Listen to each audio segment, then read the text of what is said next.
Need to introduce her as Pat's best friend. I missed that, sorry. Our next presenter needs no explanation either, Mr. Mike Mosqueda, and he is the owner of Coffee Trolley. Mike. Thank you, Bill. Thank you, Rotary, for having me, inviting me.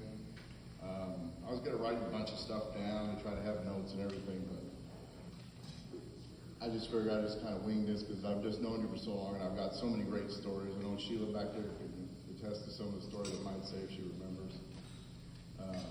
Thanks for the staff here. They know how important this is to me. So anyways, I remember you coming into Paul Sanders' class at vocational school. And I was studying for something there at the class and you'd come in and said, anybody need a job? Because you're your own copy knowledge.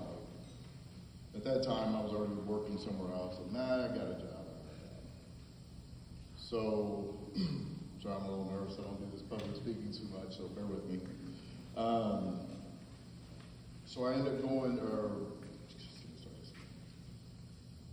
you asked for a job and I turned it down. Sorry, am I too close, too far? No, get closer. Okay, sorry. Can you hear me now? Sorry. All right, got it.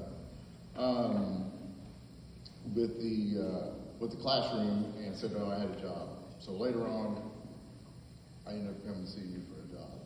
I think a friend of mine was working as a pressman. Can't remember his name at the moment. But he said, he asked me if I wanted his job. I thought, okay, I'll give it a shot. So I called Pat. Pat was a little urgent, needing a pressman. He said, when can you start? I said, well, I can start in about a week. Can you come in today? I'm like, well, I understand that now. You know, the good help and the great help to have. And these guys are awesome over here. But to know you from the day I met you, I started working for Pat. It was late 90s, I think. And maybe it was mid 90s. And she, when I was doing the printing for her, sorry guys, this is really, it's been not hard to do, but it's just, I'm not a speaker person.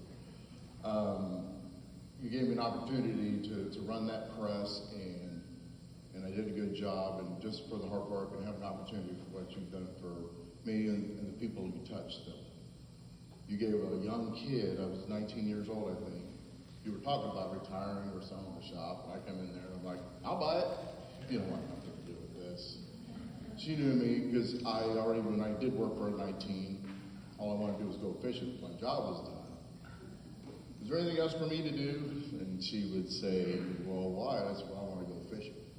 I don't do much fishing anymore, but I'm hoping to do some more fishing.